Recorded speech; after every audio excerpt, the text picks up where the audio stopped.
Habíamos quedado ayer en el versículo 3 de Apocalipsis 4 y vimos hasta allí que Juan acababa de haber subido al cielo en espíritu y estaba presenciando primero que todo el trono de Dios y después el que estaba sentado en él como una figura majestuosa y poderosa.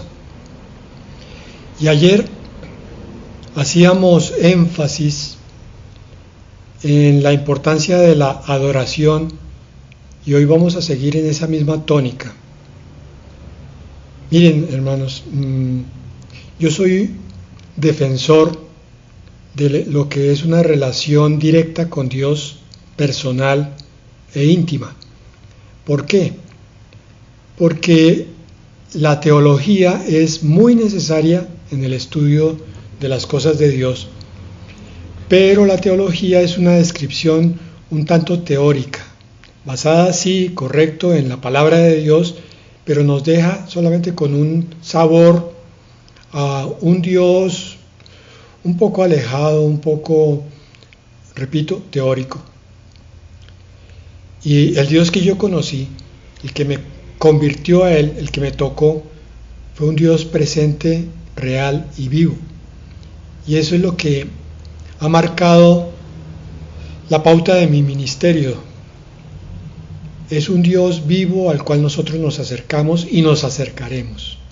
Por tanto, entre más esfuerzo hagamos por tener esa relación presencial, viva y cálida, no es para nada tiempo perdido, todo lo contrario. Porque finalmente de eso es que habla nuestro corazón. Nuestro corazón está buscando un Dios cercano, un Dios personal, no un Dios al cual tengamos que acercarnos cumpliendo una cantidad de requisitos de tipo teórico, porque si no Él no nos habla. Ese era el Dios del Antiguo Testamento, pero el Dios del Nuevo Testamento es nuestro Padre Celestial, a quien hemos conocido a través de su Hijo Jesucristo, para que le podamos decir Abba. Eso traducido del arameo al español, es decir, papito, papito Dios, un Dios cercano, un Dios tierno. Con ese enfoque, vámonos al versículo 4 de Apocalipsis 4. Nos dice allí, también alrededor del trono había 24 tronos, y sobre los tronos 24 ancianos sentados, vestidos de vestiduras blancas, con coronas de oro sobre sus cabezas.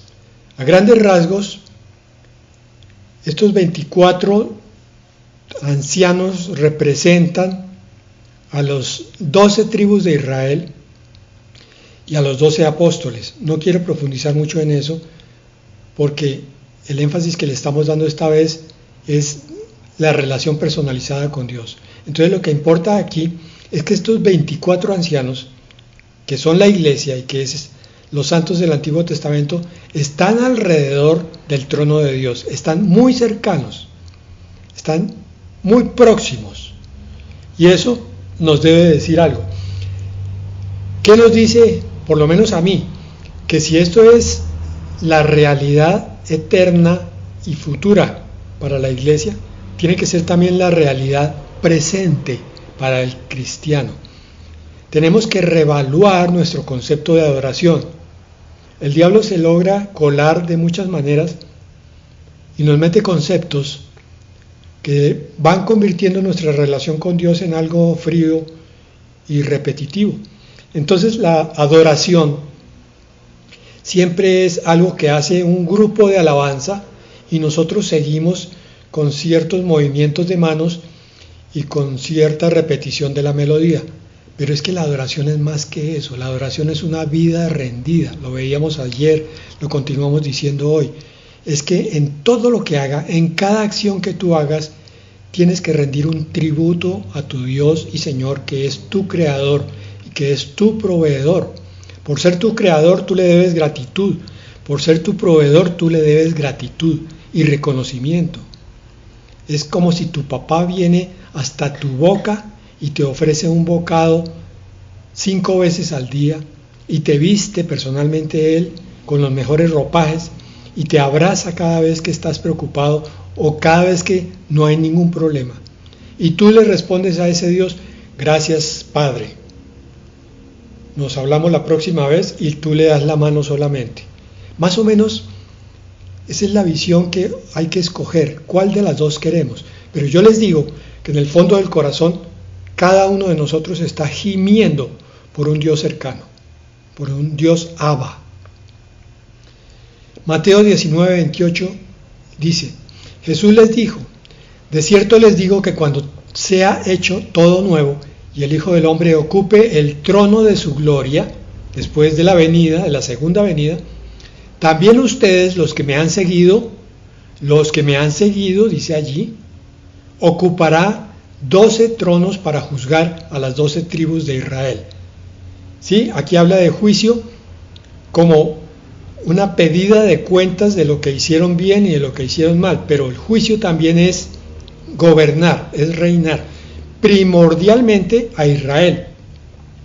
Pero a partir del cumplimiento del reinado profético milenial, el reinado se va a extender a todo el planeta Tierra. Es decir, aquellos que han seguido al Hijo del Hombre, al Cordero de Dios, y seguido han querido vivir como Él vivió, ocuparán tronos de gobierno. Y para eso se requieren entonces vestiduras de santidad y coronas de reinado, que es lo que nos decía Apocalipsis 4:4. Vestidos de vestiduras blancas, santidad, y coronas de oro sobre sus cabezas. Reinado, o sea, justicia.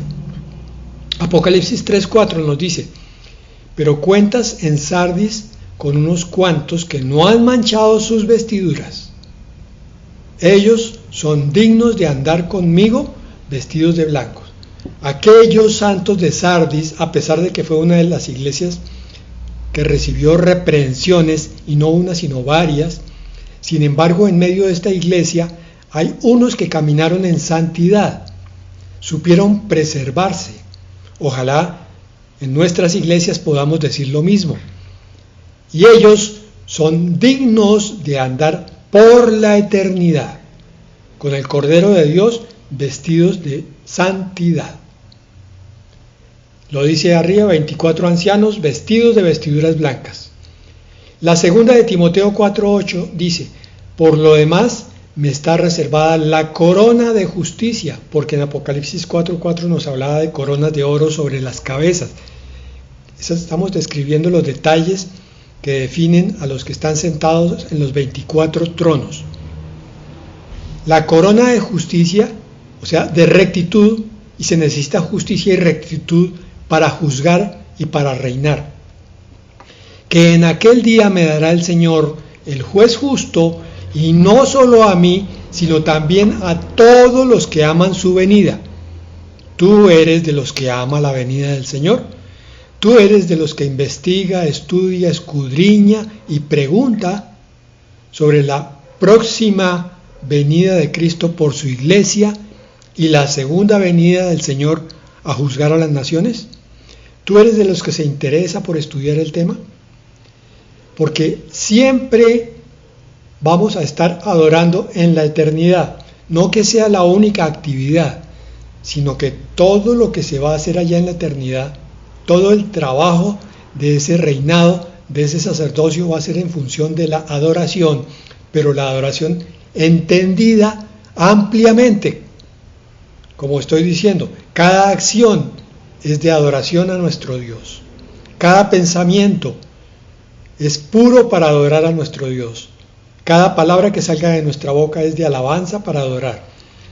Y eso lo vamos a ver a lo largo de Apocalipsis, en estos pasajes que voy a citar a continuación. Todo es adoración. Apocalipsis 4:10, lo acabamos de ver en 4:4, 4:10, en 5:8, en 5:14, en 7:11 y en 19:4. Es permanente que los santos en el cielo demuestran su respeto, su reverencia a la figura grandiosísima y excelsa del Dios que está sentado en el trono. ¿Cómo es la figura de Dios para ti? ¿Te inspira muchas cosas excelsas y grandes? ¿O todavía estás en la etapa de cierta indiferencia? ¿Te hablan de Dios? Sí, claro, Dios allá en la eternidad, pero Dios cercano, no mucho. Bueno, el tiempo ha llegado. Es el tiempo en el cual todavía podemos rehacer nuestros pasos de tal manera que a partir de este momento empecemos a andar en permanente adoración. El Señor está buscando adoradores que lo adoren en espíritu y en verdad. Este es el momento, Señor. Ahora levantamos nuestro corazón para darte las gracias, Señor, en reverencia y en respeto, por tantas cosas que tú has hecho, estás haciendo y vas a seguir haciendo, hasta que nos encontremos, Señor, y aún en la eternidad, seguirás preservando nuestra vida, seguirás encomendándonos misiones, seguirás llenándonos con tu santidad y tu gloria, y mostrándonos, Señor, tantas cosas grandes y ocultas que no conocemos. Gracias, Padre. Gracias, Señor, por tan inmerecidos regalos y dones. Gracias, Señor, porque nosotros tan pequeños, tan imperfectos y tan pecadores, sin embargo, somos levantados por ti para estar a tu lado, alrededor de tu trono. Bendecimos, Señor, hoy tu nombre, lo adoramos y lo exaltamos. Pero, ¿cómo hago para estar adorando permanentemente?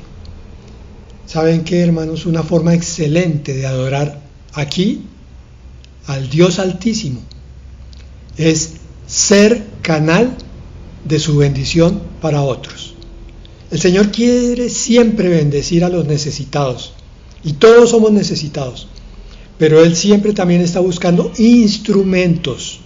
Si te has dado cuenta, Dios no es que se manifieste entre truenos y centellas para traer alimento y techo a los necesitados, sino que Él usa manos humanas. Él quiere que tú seas esas manos humanas, ese canal de su bendición para otros, que abandone la posición de comodidad y la posición de hasta cierto punto, y lo digo con respeto, de ignorancia de lo que es la verdadera adoración, y empecemos entonces a servir a nuestro Dios como retribución de la salvación, como retribución de la santificación que ya nos está produciendo, y como retribución de la glorificación que nos va a dar y de la vida eterna. Señor, aquí estamos, son tantas las cosas que nos das. Que nuestra boca sea canal de tu bendición, que podamos hablar a otros de ti, de lo que has hecho con nosotros. Que nuestras manos, Señor, sean instrumentos para llevar tu bendición. Versículo 5. Del trono salen relámpagos y truenos y voces, y delante del trono arden 7 antorchas de fuego, las cuales son los 7 espíritus de Dios.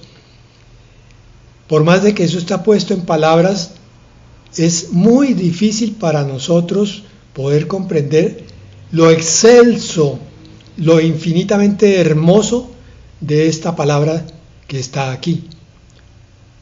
Porque las palabras siempre se quedan cortas ante la realidad. Puede que la palabra de Dios no, pero la comprensión de nuestra mente sí. Escasamente nos podemos imaginar un salón con un trono, con alguien refulgente, pero esa conmoción de estar allí con relámpagos, truenos y voces, solamente la Biblia lo puede explicar. Esa es la imponencia del cielo y la magnificencia de todo lo de Dios, pero cuando lo vemos en revelación. Ayer pedía revelación para tu vida, hoy la vuelvo a pedir, y para la mía también, que podamos ver esto en el Espíritu del Señor. Éxodo 19, 16 al 19. Aquí vamos a ver los minutos anteriores al momento en que el Señor le entrega a Moisés las tablas de la ley. Dice en el versículo 16 de Éxodo 19: Aconteció al tercer día, al amanecer, que hubo truenos y relámpagos, una densa nube sobre el monte y fuerte sonido de corneta, y todo el pueblo que estaba en el campamento se estremeció. Esto era tan fuerte que el pueblo tuvo miedo, y por eso le dijo a Moisés: sube tú, Moisés, y a nosotros déjanos aquí, que Dios te hable a ti y tú nos dices lo que Dios te habló. El pueblo estaba en la carne, como suele estar el pueblo, y entonces no entiende la grandeza de Dios y no entiende que en el espíritu uno se puede aproximar a semejante conmoción: truenos, relámpagos, nubes, trompetas, todo sonando al tiempo y todo produciendo un temblor por todas partes. Continúa: Moisés hizo salir al pueblo del campamento al encuentro de Dios y se detuvieron al pie del monte. Todo el monte Sinaí humeaba, porque el Señor había descendido sobre él en medio de fuego. El humo subía como el humo de un horno, y todo el monte se estremeció en gran manera. Mientras el sonido de la corneta se intensificaba en extremo, Moisés hablaba y Dios le respondía con truenos. Es que el Dios que tenemos no es cualquier Dios, es un Dios gigantesco, inmenso, todopoderoso. Nos acostumbramos a manejar figuras estereotipadas de palabras. Dios, el Señor Dios como mucho, el Dios Altísimo ya un poco más cerca, pero usar descripciones que se acerquen a lo pavoroso que es Dios, solamente la palabra de Dios puede darnos esa idea. Si nosotros tuviéramos una mínima noción de la grandeza de Dios, les garantizo que caíamos en el espíritu arrodillados, postrados, adorando, alabando y también, ¿por qué no?, temiendo con temor santo la grandeza de Dios. Desgraciadamente nos acostumbramos a manejar ciertos conceptos y entonces el término Dios se nos vuelve una palabra también rutinaria que ya no produce lo que debiera producir allá en el fondo de nuestro ser. Esa conmoción, esa renovación de vida, porque estamos temblorosos ante el poder infinito de un Dios gigantesco. Volvemos a Apocalipsis 4:6. Y delante del trono hay como un mar de vidrio semejante al cristal. Wow, un trono sobre un mar de vidrio, sobre una lámina impresionante de vidrio transparente, algo como el vidrio. Junto al trono y alrededor del mismo hay 4 seres vivientes llenos de ojos por delante y por detrás. Vimos en Isaías que se les describía como querubines, como serafines, perdón. Los teólogos están de acuerdo en que estos son los querubines, seres vivientes en forma angélica, con 3 pares de alas, pero llenos de ojos por delante y por detrás. ¿Cómo será ese encuentro con estas criaturas que están completamente vivas y completamente rendidas al servicio de Dios? ¿Qué nos producirá a nosotros? El primer ser viviente es semejante a un león, el segundo ser viviente es semejante a un becerro, el tercer ser viviente tiene cara como de hombre y el cuarto ser viviente es semejante a un águila volando. Cada uno de estos rostros tiene un simbolismo que hoy no vamos a ver, pero es un simbolismo profundo que nos lleva a considerar cada uno de los evangelios. Cualquiera que quiera puede hacer ese estudio en profundidad. Nosotros estamos enfocados en la adoración. Y cada uno, en el versículo 8, de los 4 seres vivientes tiene 6 alas y alrededor y por dentro están llenos de ojos. Todo lo ven, todo lo escudriñan. Ni de día ni de noche cesan de decir. como lo comprenden, como criaturas que son no en la perfección de Dios, pero en la máxima perfección de criatura, entonces dicen, Santo, Santo, Santo es el Señor Dios Todopoderoso, que era, que es y que ha de venir. Ezequiel 10:14 dice, y los querubines tenían 4 rostros cada uno. El primer rostro era el de un querubín, el segundo de un hombre, el tercero de un león, el cuarto de un águila. ¿Por qué parecen diferentes? Hermanos, eso puede ser simplemente porque son hombres los que están recibiendo la revelación. Yo no me alcanzo a imaginar qué me ocurriría a mí si el Señor abre delante de mí el cielo y me deja ver las cosas grandiosas, inimaginables, majestuosas que hay allá. ¿Cómo las describo yo? ¿Con qué palabras? Y yo les confieso, muchas veces predicando, yo tengo un sentimiento profundo guardado en mi corazón que no logro plasmar en palabras, no se los logro comunicar a ustedes y me siento en impotencia espiritual. Pero es que aquí el ejemplo sirve perfectamente para estas cosas que son tan altas y tan excelsas. Lo que es de la eternidad es muy difícil de poner en palabras, pero algún día lo veremos.